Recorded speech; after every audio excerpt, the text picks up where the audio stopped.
Everyone, welcome to the class. आज की class में जो है हम मास्टर कैडर के प्रीवियस ईयर के क्वेश्चंस जो है डिस्कस करेंगे।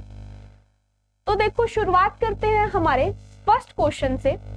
फर्स्ट क्वेश्चन जो है हमारा कॉम्प्लेक्स नंबर से जो है रिलेटेड है और हमसे पूछा गया है 1 minus iota divide by 1 plus iota की पावर 100 जो है वो किसके इक्वल होगा, ये जो है हमें बता। तो हमें क्या करना है, जब भी हमें इस टाइप की टर्म्स गिवन होती है जिनके डिनोमिनेटर में भी आइटा की टर्म होती है, तो हम कैसे करते हैं इनको की हमेशा रियलाइजेशन करते हैं। ये चीज आपको शुरू से पता है, रैशनल नंबर में भी आप करते आए हैं। तो नीचे 1 माइनस आइटा है तो मैं क्या कर दूंगी, इसको मल्टीप्लाई और डिवाइड कर दूंगी 1 प्लस आइटा 1 माइनस आइटा से।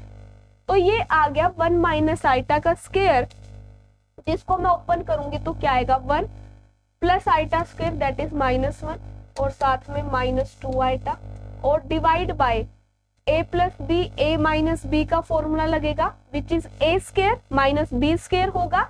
तो ये क्या आया 1 का स्क्वायर माइनस आइटा का स्क्वायर बाय 2 की पावर 100। तो ये 1 से 1 कैंसिल हो गया, -2 आइटा बाय 2 दैट इज 2 से 2 कैंसिल हो गया, माइनस आइटा की पावर 100।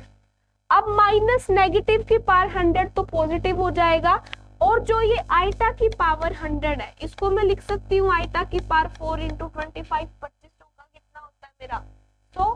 तो ये क्या हो गया आइटा की पावर 1 1 की power 25 which is equal to 1। तो क्या आ गया इसका आंसर 1 आंसर आ गया। और कौन सा ऑप्शन है जो मुझे 1 दे रहा है, ए ऑप्शन जो है मुझे 1 दे रहा है। तो ये किसके बराबर है, 1 के बराबर है। तो ए ऑप्शन जो है यहाँ से मेरा क्या हो जाएगा, राइट आंसर हो जाएगा। A option will be my correct answer. ठीक है, क्लियर है सबको। आगे बढ़ते हैं नेक्स्ट क्वेश्चन पे इसी के साथ हमारे।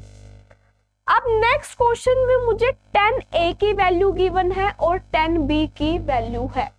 क्या गिवन है, जेकर 10a इज इक्वल टू 1/2 अतः 10b इज इक्वल टू 1/3, फिर a प्लस बी जो है किसके इक्वल होगा। a प्लस बी की वैल्यू जो है मुझे बतानी है कि वो वैल्यू जो है मेरी क्या होगी।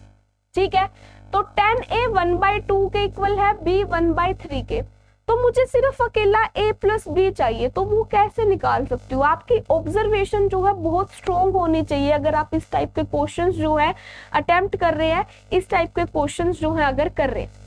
तो यहाँ से देखो 10a प्लस बी का अगर मैं फॉर्मूला लगाऊं तो 10a प्लस बी जो है मेरा किसके इक्वल होता है, 10a प्लस 10b और bye 1 minus 10a into 10b के इक्वल होता है।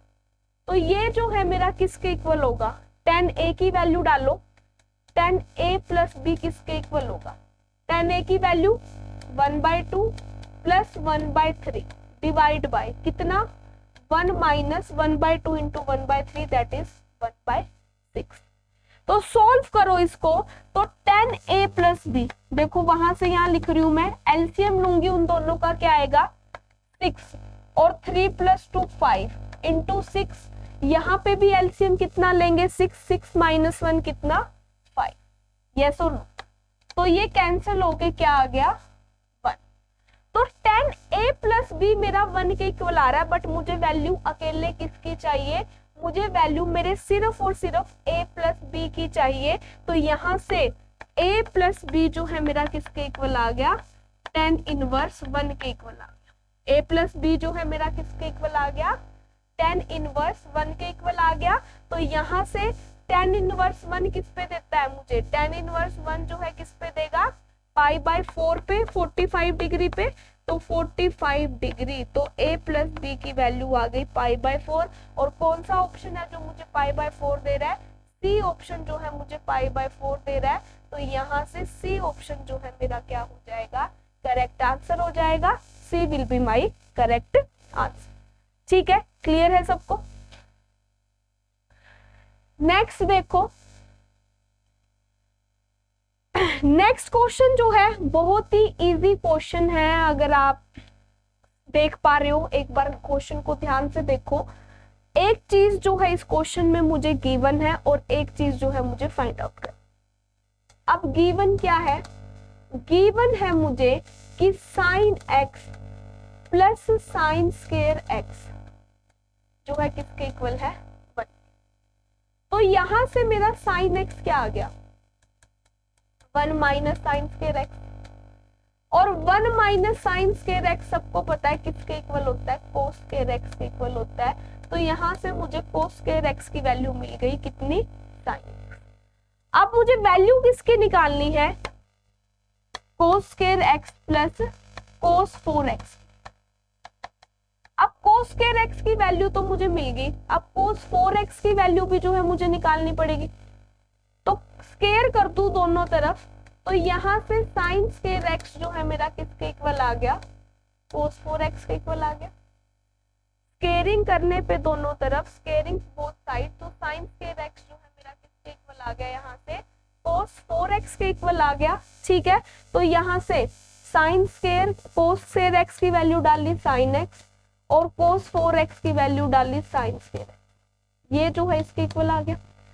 अब ये चीज तो मुझे गिवन ही थी कि इसकी वैल्यू जो है मेरी क्या है 1 है, तो इसको मैं किसके इक्वल सब्स्टिट्यूट कर दूंगी, इसको जो है मैं 1 के इक्वल जो है क्या कर दूंगी सब्स्टिट्यूट कर दूंगी।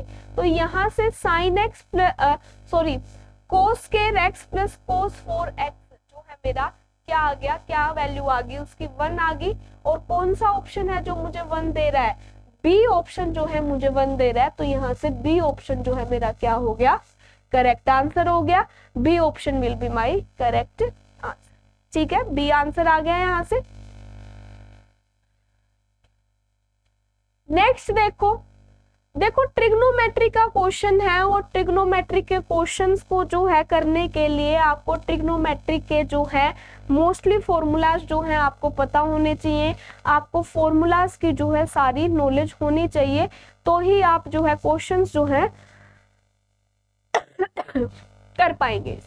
ठीक है, तो cot x minus ten x by cot 2x ये तो किसी का भी फॉर्मूला नहीं बनेगा। अब जिसके फॉर्मूलाज आपको अच्छे से आते हैं आप उसको कन्वर्ट कर लो। अगर मैं टेन और कोट की बात करूं तो मुझे पर्सनली कोट के फॉर्मूलाज जो टेन के फॉर्मूलाज जो है ज्यादा याद है, कोट के फॉर्मूलाज इतने याद नहीं है, तो इस सारे को 10 में कन्वर्ट कर। आपकी मर्जी, आप किसी में भी कर सकते हो, किसी भी तरीके से सिंप्लीफिकेशन कर लो, आपको अल्टीमेटली आपका आंसर जो है मिल जाएगा। अब कोट एक्स को मैं लिख लू 1 बाई 10x माइनस 10x को एज इट इज रखूंगी मैं। कोट 2x को मुझे पता है 1 बाय कोट 2x जो है मेरा किसके इक्वल होता है tan 2x के इक्वल होता है। ठीक है, अब एलसीएम लो, यहाँ पे 10x एलसीएम लिया मैंने, तो यहाँ पे जो है मेरा क्या बन गया 10x, यहाँ बना 1 माइनस इस 10 से इसकी मल्टीप्लाई होगी tan स्क्वायर x, और मुझे पता है tan 2x का फॉर्मूला हाफ एंगल फॉर्मूलाज होते हैं ये, तो यहां से tan 2x का फॉर्मूला जो है मेरा क्या बनेगा 2 tan x बाय 1 माइनस 10। मैंने 10 में इसलिए कन्वर्ट किया क्योंकि मुझे 10 के फॉर्मूलाज आते। ठीक है, 10x से 10x cancel, 1 minus 10 square x से 1 माइनस 10 स्क्वायर x कैंसिल हो गए कैंसिल। तो क्या बचा सिर्फ मेरे पास अकेला, सिर्फ और सिर्फ यहाँ पे जो है मेरे पास क्या बचा 2, तो इसका जो है आंसर क्या आ गया 2। तो देखो सिर्फ मैंने this is my first step, this is my second step, तो 2 स्टेप में जो है मुझे मेरा आंसर मिल गया। अगर आप ध्यान से करोगे, अच्छे से आप फॉर्मूलाज ओपन करोगे तो आप इजीली जो है ये क्वेश्चन कर सकते हो। और अगर आप मास्टर कैडर का एग्जाम दे रहे हो, ट्रिग्नोमेट्री के क्वेश्चंस अगर आप अटेम्प्ट करना चाहते हो, तो आपको सारे फॉर्मूलाज, हाफ एंगल फॉर्मूलाज, उसके अलावा एडिशन, मल्टीप्लिकेशन, बहुत सारे फॉर्मूलाज है ट्रिग्नोमेट्री के, सारे फॉर्मूलाज जो है आपको याद होने चाहिए, तो ही आप क्वेश्चन जो है अटेम्प्ट कर पाओगे। ठीक है, तो 10 क्या आंसर आया इसका 2 आंसर आया। कौन सा ऑप्शन है जो मुझे 2 दे रहा है, सी ऑप्शन जो है मुझे 2 दे रहा है, तो यहाँ से सी ऑप्शन जो है मेरा क्या हो गया करेक्ट आंसर हो गया। C will be my correct answer. I hope सबको क्लियर होगा।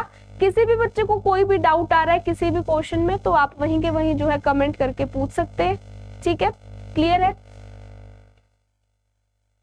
नेक्स्ट क्वेश्चन है the general solution of sine theta is equal to √3/2। अब एक चीज ध्यान से देखो, जर्नल सॉल्यूशन किसका पूछा है, साइन थीटा।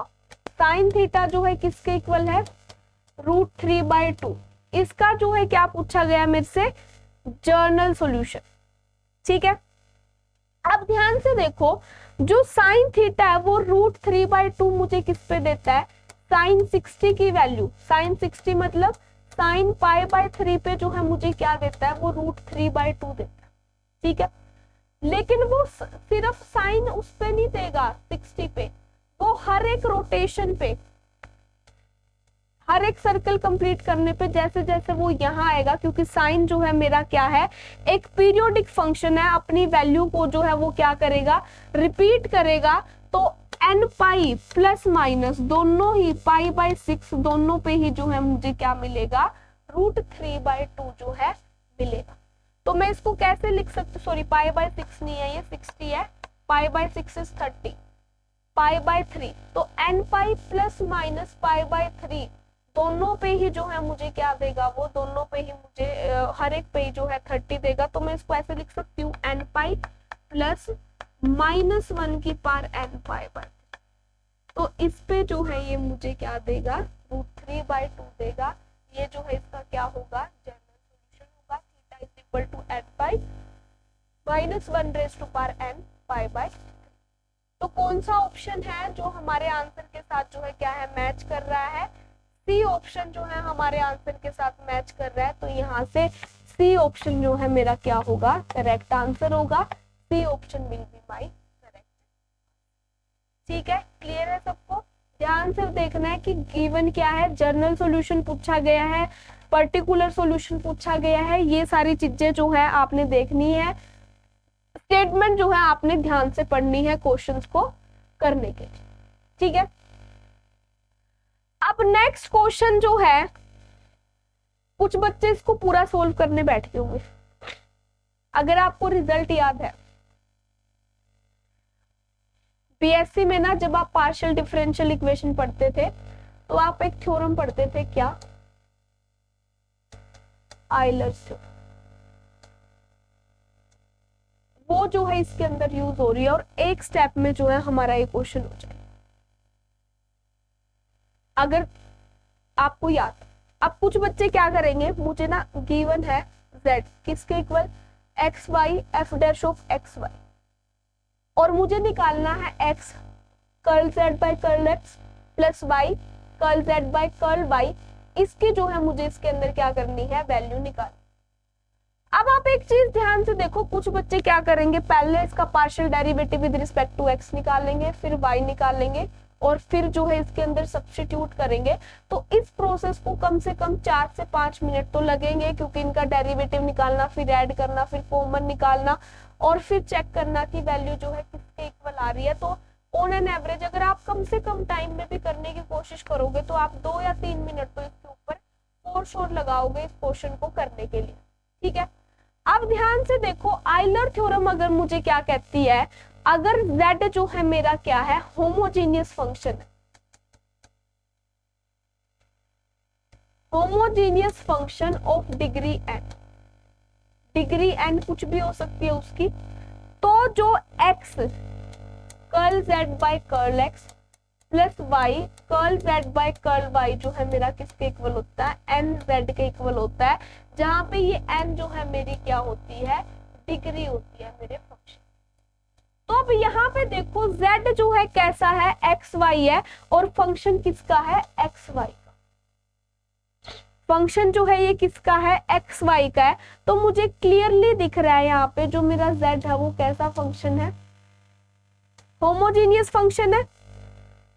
और मेरे इस फंक्शन की डिग्री कितनी है, मेरे इस फंक्शन की डिग्री कितनी है, 2।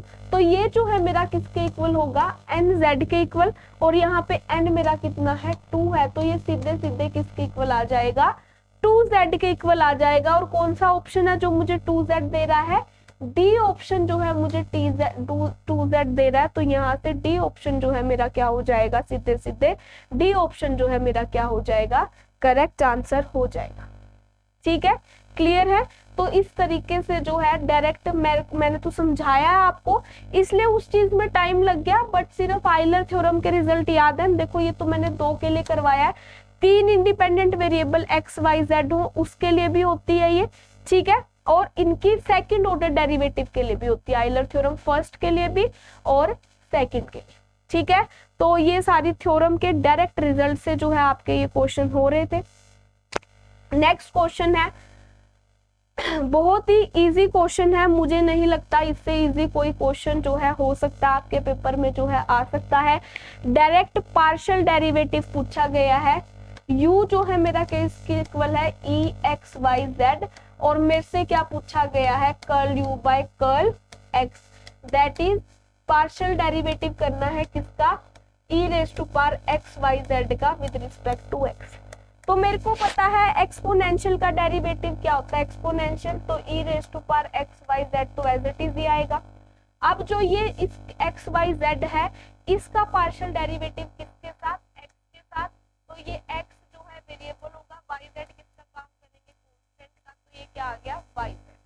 तो क्या आया मेरा derivative y z e raise to power x y z। Paper में इस क्वेश्चन के जो है फ्री के नंबर थे, सिर्फ पार्शियल डेरिवेटिव करना था, मुझे नहीं लगता कुछ भी इसमें मुश्किल था, कुछ भी ऐसा था जो आपको समझ में ना आए, ठीक है। तो कौन सा ऑप्शन है जो हमारे आंसर से मैच कर रहा है, डी ऑप्शन जो है हमारे आंसर से मैच कर रहा है। तो यहाँ से सीधे सीधे डी ऑप्शन जो है मेरा क्या हो गया, करेक्ट आंसर हो गया, D will be my correct answer, ठीक है।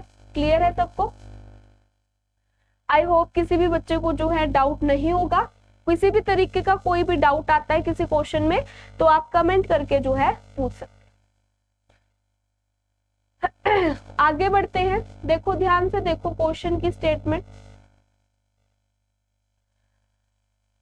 बहुत ऐसे पेपर में बहुत ऐसे इजी क्वेश्चन मिल जाते हैं हमें, जिनको करने के लिए हमें पेन तक उठाने की जरूरत नहीं होती, सिर्फ डायरेक्ट स्टेटमेंट पढ़ के जो है हम क्वेश्चन को जो है कर सकते हैं, ठीक है। अब क्वेश्चन में मुझे क्या गिवन है, मुझे एक डेफिनेशन गिवन है और मुझे बतानी है कि ये किसकी डेफिनेशन है, शेक्वार्ट्ज थ्योरम है, इम्प्लिसिट फंक्शन थ्योरम है, यंग्स थ्योरम है या इनवर्स फंक्शन थ्योरम, ठीक है। तो क्या है डेफिनेशन, देखो डेफिनेशन रीड करते हैं।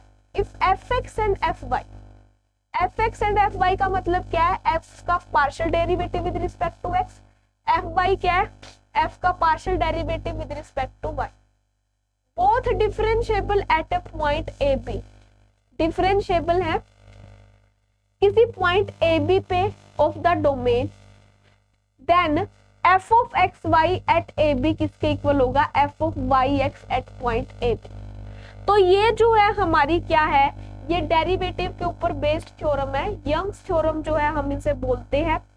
तो यहां से जो है बी ऑप्शन जो है हमारा आंसर हो जाएगा। ये कौन सा सिद्धांत है हमारा, यंग्स का जो है ये क्या है सिद्धांत, ठीक है। क्लियर है सबको? तो ये तो सिर्फ डायरेक्ट डेफिनेशन बेस्ड ही जो है हमारा क्वेश्चन था, मुझे नहीं लगता इस क्वेश्चन में कुछ भी समझाने वाला था। इसके लिए आपको आपकी जो है ग्रेजुएशन की, मोस्टली ग्रेजुएशन की डेफिनेशन जो है इसके अंदर पूछी जाती है, आपको अपनी ग्रेजुएशन की जो है डेफिनेशंस जो है याद होनी चाहिए। अब मुझे एक फंक्शन गिवन है जो 0 पे वैल्यू तो जिस फंक्शन की 0 है, और जब 0 नहीं है, X Y not is equal to 0, तो फंक्शन जो है मेरा क्या है, X Y by X square plus Y square के जो है इक्वल है। अब मुझे 4 ऑप्शन दिए गए हैं कि डेरिवेटिव एग्जिस्ट कर रहा है, नहीं कर रहा, डज नॉट एग्जिस्ट या कंटिन्यूस, क्या है, किस तरीके से जो है ये चीज जो है मुझे बतानी, ठीक है। तो अब इसका डेरिवेटिव तो देखो आप इजीली निकाल सकते हो, कैसे, क्वोशिएंट रूल जो है अप्लाई करें, ठीक है। तो अब ऑप्शन है कि y is equal to M X, हम किसी भी फंक्शन की जो इस टाइप का फंक्शन होता है हम कैसे उसकी लिमिट चेक करते हैं, y is equal to M X करके जो है लिमिट चेक करते हैं। अगर ये जो है यूनिक आए तो मैं क्या बोलती हूँ, लिमिट एग्जिस्ट कर रही है, और ये यूनिक ना आए तो लिमिट एग्जिस्ट नहीं करती है। तो अगर मैं y को एम एक्स डालूं तो एम एक्स स्क्वायर बाय नीचे क्या बनेगा, एम स्क्वायर एक्स स्क्वायर, ठीक है, सॉरी ये तो X square as it is रहेगा और ये जो है मेरा क्या बनेगा एम स्क्वायर एक्स, यही बनेगा अगर मैं y को जो है किसके इक्वल डालती हूँ एम एक्स स्क्वायर।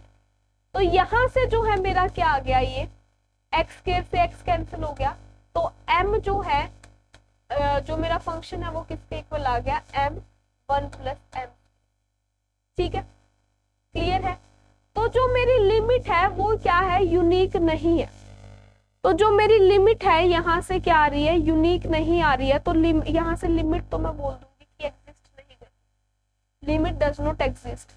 बट ध्यान से देखो क्वेश्चन में ना लिमिट की नहीं बात की गई है, ये सेम मिस्टेक जो है मेरे से होगी, ये साथ में ना इसके x है,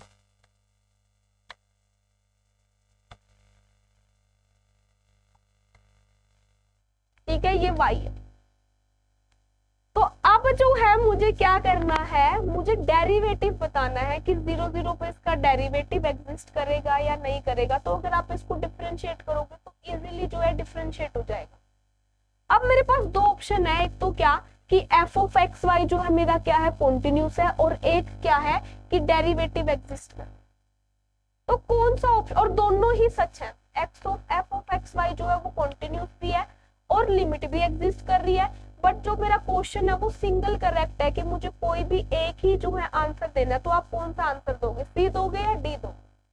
तो अब ध्यान से देखो, अगर मैं बोलती हूँ कि फंक्शन का डेरिवेटिव एग्जिस्ट करता है तो मुझे पता है कि कोई भी फंक्शन डिफरेंशिएबल कब होता है, डिफरेंशिएबिलिटी इंप्लाइज कॉन्टिन्यूटी। कोई भी फंक्शन कॉन्टिन्यूस है तो वो डिफरेंशिएबल हो भी सकता है और नहीं भी हो सकता, बट अगर कोई फंक्शन डिफरेंशिएबल है तो वो फॉर श्योर कॉन्टिन्यूस है। तो अगर मैं ये बोलूंगी कि ये चीज होल्ड कर रही है तो ये वाली चीज तो ऑटोमेटिकली जो है इंक्लूड हो जाएगी, ठीक है, क्लियर है। तो इसलिए जो है मैं क्या आंसर लगाऊंगी इसका, इस क्वेश्चन में जो है सी ऑप्शन जो है मैं इसका आंसर लगाऊंगी, सी ऑप्शन जो है इसका क्या हो जाएगा, आंसर हो जाएगा, ठीक है, क्लियर है। नेक्स्ट क्वेश्चन देखो, नेक्स्ट क्वेश्चन है जो मेरा द नंबर ऑफ वेज। अब नेक्स्ट क्वेश्चन जो है परमुटेशन एंड कॉम्बिनेशन का क्वेश्चन है, बहुत ही इजी क्वेश्चन है। नेक्स्ट क्वेश्चन में जो है मुझे बताना है the number of ways in which a committee of 6 member can be formed. अब मुझे 6 मेंबर्स की कमिटी बनानी है, ठीक है, किससे, 8 जेंटलमैन है और 4 लेडीज हैं, और कंडीशन क्या है कि कमिटी में एटलीस्ट 3 लेडीज होनी चाहिए। क्या कंडीशन है कि जो मेरी कमेटी है उसमें एटलीस्ट 3 लेडीज होनी चाहिए। तो कैसे केसेस बनेंगे, जो मेरी कमेटी है उसमें 3 लेडीज होगी और जेंट्स कितने, 6 की बनानी है तो 3 ही जगह बनी है तो 3 जेंट्स प्लस, लेकिन मेरे पास ऑप्शन है कि कम से कम 3 हो, 3 से ज्यादा लेडीज भी हो सकती है। तो कमेटी कैसे बन सकती है, 4 लेडीज हो और 2 जेंट्स हो। अब 4 के अलावा तो कोई लेडीज ही नहीं है, लेडीज ही 4 प्रेजेंट है, तो इसके अलावा और कोई केस जो है वो नहीं बनेगा। तो कैसे बनेगा, 3 लेडीज, 4 में से 3 लेडीज सिलेक्ट की इनटू 8 में से 3 जेंट्स जो है क्या किए, सिलेक्ट किए। क्योंकि सिलेक्शन कर रहे हैं तो हम क्या यूज करेंगे, कॉम्बिनेशन। अगर अरेंजमेंट यूज कर रहे होते तो हम यह क्या यूज करते, परमुटेशन। अरेंजमेंट के लिए हमेशा परमुटेशन यूज होती है और सिलेक्शन के लिए जो है हमेशा क्या यूज होता है, कॉम्बिनेशन जो है यूज होता है। 4C4 इंटू 8C2 कैलकुलेशन करो, देखो क्या आंसर आ रहा है, 4 factorial 3 factorial 1 factorial into 8 factorial 8 minus 3 कितना 5 factorial plus 4 factorial 0 factorial 4 factorial 8 factorial 6 factorial 2 factorial, यही है। तो अब यहाँ पे देखो 4 इंटू 3 कैंसिल हो जाएगा तो यहाँ पे सिर्फ बचेगा 4। इसको सोल्व करके, इसको करके क्या बचा ऊपर, 8 इंटू 7 इंटू 6, 5 फैक्टोरियल से 5 फैक्टोरियल, नीचे है 3 इंटू 2 इंटू 1, ठीक है, प्लस ये तो 1 ही है सारा, ये क्या बना 8 इंटू 7, 6 फैक्टोरियल से 6 कैंसिल बाय 2, तो 3 2 जा 6, ये सारा का सारा कैंसिल, 2 4 जा 8, ये कैंसिल, तो 8 ये कितना हो गया 7 चौका 28 प्लस ये कितना 8 7 56 इंटू 4, तो जो है ये वैल्यू जो है मेरी क्या आ रही है 252 आ रही है। तो यहाँ से ए ऑप्शन 252 जो है मेरा क्या हो गया करेक्ट हो गया। कैलकुलेशन करके आप देख सकते हो ए ऑप्शन 252 जो है आपका आंसर आएगा। सिर्फ परमुटेशन एंड कॉम्बिनेशन में ध्यान रखना है क्योंकि उसने बोला था कि कम से कम 3 लेडीज होनी चाहिए, तो 3 से ज्यादा कुछ भी हो सकता था। तो 3 लेडीज का केस लिया हमने, एक 4 का लिया, 4 से ज्यादा का हम नहीं ले पाए क्योंकि लेडीज ही मेरे पास 4 थी। ठीक है, क्लियर है। नेक्स्ट क्वेश्चन है, देखो बहुत ही इजी, बहुत ही सिंपल क्वेश्चन जो है परमुटेशन एंड कॉम्बिनेशन का पूछा गया था। आई डोंट थिंक सो कि इससे इजी क्वेश्चन जो है कोई परमुटेशन एंड कॉम्बिनेशन का बन सकता है। Out of letters of the word Calcutta, Calcutta word से कि कितने डिफरेंट वर्ड्स जो है मेरे फॉर्म हो सकते, तो कितने लेटर वर्ड बनाना है ये चीज मुझे गिवन नहीं है, तो मुझे सारे के सारे लेटर्स जो है यूज करने हैं। तो 1 2 3 4 5 6 7 8, तो 8 लेटर वर्ड जो है मुझे बनाना है। तो वो क्या होगा, जब भी हम वर्ड बनाते हैं तो हम क्या करते हैं, लेटर्स की अरेंजमेंट, जब भी हम लेटर्स बनाते हैं तो वर्ड्स की जो है क्या करते हैं अरेंजमेंट करते हैं। तो इनकी अरेंजमेंट क्या होगी 8p8, लेकिन रिपीटिशन है यहाँ पे, रिपीटिशन कहाँ पे है, टी रिपीट, देखो सी से देखते हैं, सी रिपीट कर रहा है 2 बार तो divide by 2 factorial, A repeat कर रहा है 2 बार तो डिवाइड बाय 2 फैक्टोरियल, और क्या रिपीट कर रहा है मेरा टी रिपीट कर रहा है 2 बार तो इसलिए डिवाइड बाय 2 फैक्टोरियल। तो ये हो जाएगा, तो ये मेरा क्या आया 8 फैक्टोरियल बाय 2 2 जा 4 2 जा 8, तो ये मेरा क्या बना 8 इंटू 7 फैक्टोरियल बाय 8, तो 8 से 8 कैंसिल, तो क्या आंसर आया मेरा 7 फैक्टोरियल, और 7 फैक्टोरियल जो है मेरा कितना होता है 5040, 7 फैक्टोरियल जो है मेरा कितना होता है 5040 होता है। तो यहाँ से सीधे सीधे ए ऑप्शन जो है मेरा क्या आ जाएगा करेक्ट आंसर आ जाएगा, A option will be my correct answer. ठीक है, क्लियर है सबको। नेक्स्ट देखो, in a examination a student has to answer 4 questions out of 6, 6 question है पेपर में और 6 में से उसने 4 क्वेश्चन कर, ठीक है।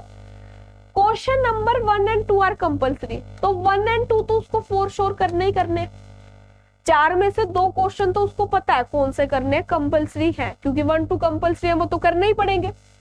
The number of student can make a choice, अब उसके पास कितने 6 में से 2 क्वेश्चन तो कंपल्सरी है, तो 4 क्वेश्चन बच गए। अब 4 क्वेश्चन में से उसने कितने क्वेश्चन करने हैं 2, तो 4 में से वो 2 क्वेश्चन सिलेक्ट करेगा उन 2 क्वेश्चंस को करने के लिए। तो कितनी चॉइस होंगी स्टूडेंट के पास 4c2 which is 4 factorial by 2 factorial into 2 which is equal to 4 into 3 by 2, तो ये किसके इक्वल हो गया 3 2 जा 6, तो 6 चॉइसेस होंगी। In the 6 ways are there in which student can make a choice.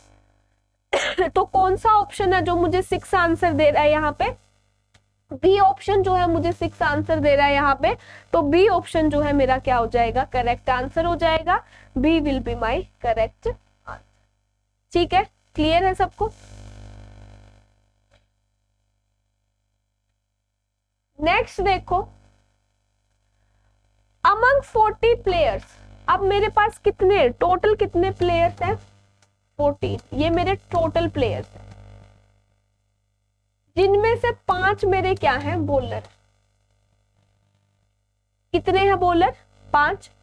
अब मुझे 11 मेंबर की टीम फॉर्म करनी है, टीम में कितने मेंबर चाहिए 11 विद एटलीस्ट 4 बॉलर्स, और टीम में कम से कम एटलीस्ट मतलब कम से कम 4 बॉलर चाहिए।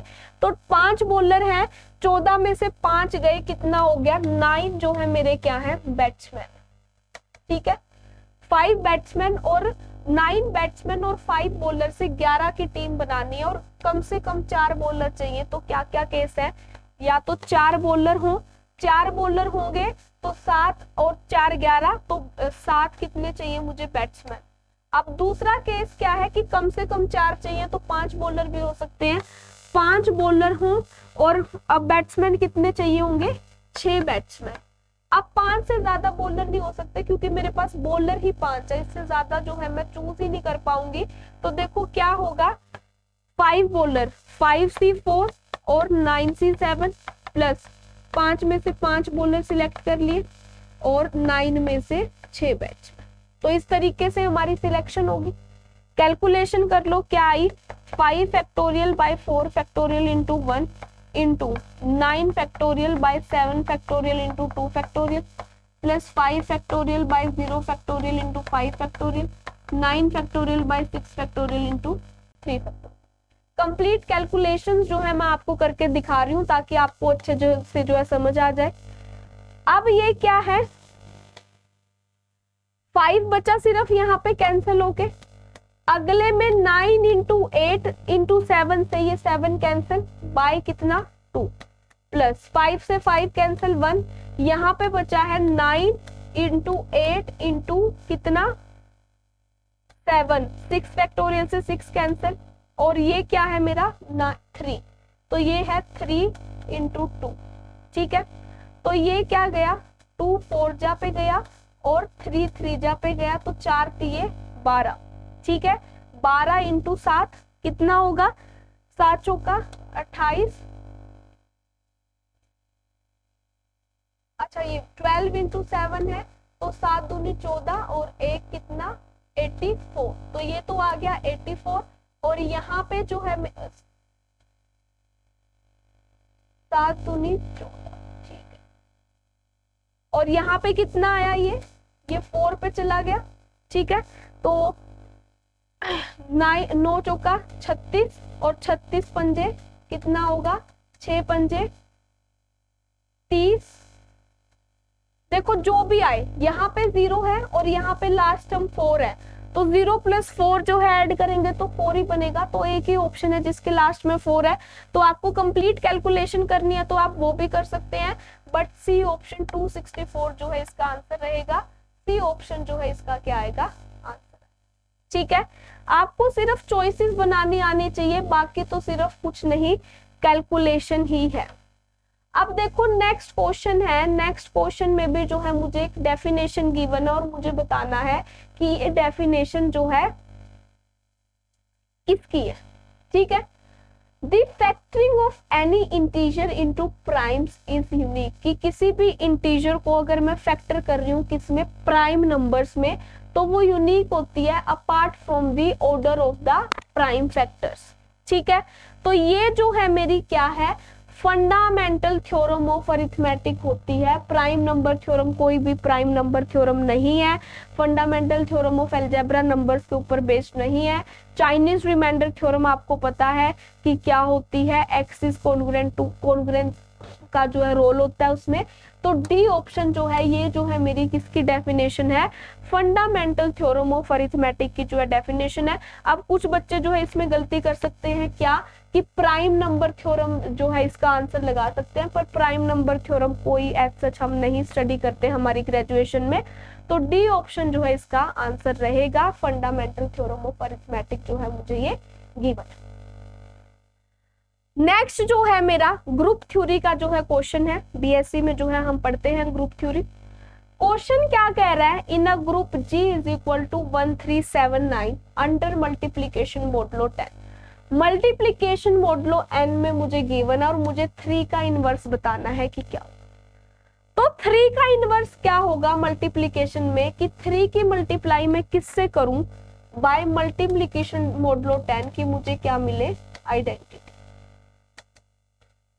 पहले तो ये देखो कि इस क्वेश्चन में आइडेंटिटी क्या, इस ग्रुप में मैं 1 जो है मेरा आइडेंटिटी का काम कर रहा है, तो मैं 3 की मल्टीप्लाई किससे डिवाइड करूं कि जब मैं उसको 10 से डिवाइड करूं तो मुझे आंसर क्या मिले 1, क्योंकि आइडेंटिटी जो है मेरी क्या है, यहाँ पे मेरी आइडेंटिटी जो है वो है 1। ठीक है, तो 3 की मल्टीप्लाई अगर मैं 7 से करूं तो ये क्या होगा 21/10।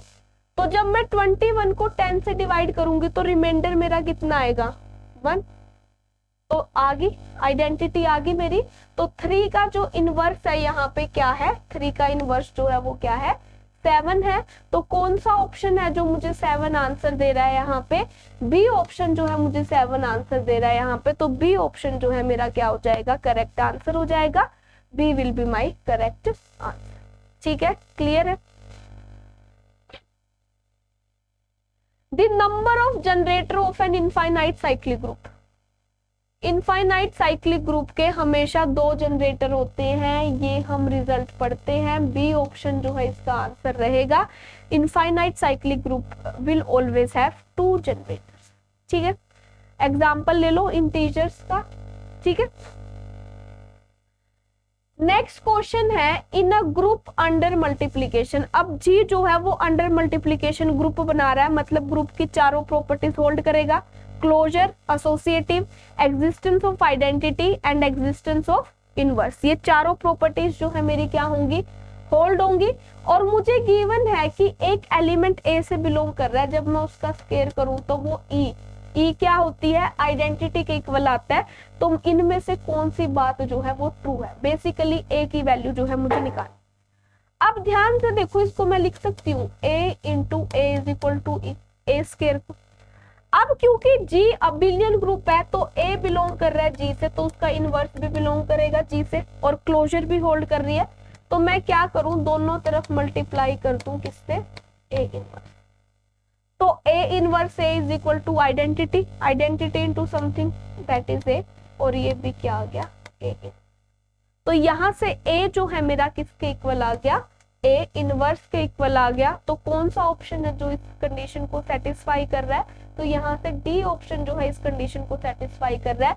ए जो है मेरा किसके इक्वल होगा, ए इनवर्स के इक्वल होगा। तो यहाँ से डी ऑप्शन जो है मेरा क्या हो जाएगा, करेक्ट आंसर हो जाएगा। अब मुझे गिवन था जी ग्रुप है, तो मैंने ग्रुप की प्रॉपर्टी का यूज करके जो है ए की वैल्यू को जो है फाइंड आउट किया है, ए की वैल्यू को जो है निकाला। ठीक है, क्लियर है सबको। आगे बढ़ते हैं हमारे नेक्स्ट क्वेश्चन के थ्रू। ये ना एक थ्योरम है ग्रुप थ्योरी में, जो है जब हम अपनी बीएससी में ग्रुप थ्योरी पढ़ते हैं तो हम बहुत सारी थ्योरम पढ़ते हैं। अगर किसी भी ऑर्डर का ग्रुप जो है पी स्क्वायर के इक्वल है और पी प्राइम है, तो वो ग्रुप जो है फॉर श्योर जो है क्या होता है, अबिलियन होता है। साइक्लिक के लिए कोई गारंटी नहीं मिलती, यहाँ पे साइक्लिक के लिए जो है मैं कुछ भी नहीं बोल सकती, बट वो ग्रुप जो है फॉर श्योर अबिलियन होता है। बिलियन के लिए ही ये थ्योरम होती है। तो जी अबिलियन है, ये बी ऑप्शन जो है मेरा क्या हो जाएगा, यहाँ से करेक्ट आंसर हो जाएगा। B will be my correct answer. देखो बहुत सारी डायरेक्ट डेफिनेशन और बहुत सारी डायरेक्ट थ्योरम्स जो है आपसे पेपर में पूछी गई हैं, तो आपको डायरेक्ट थ्योरम्स और डायरेक्ट डेफिनेशंस दोनों ही जो है पता होनी चाहिए। ठीक है, क्लियर है सबको।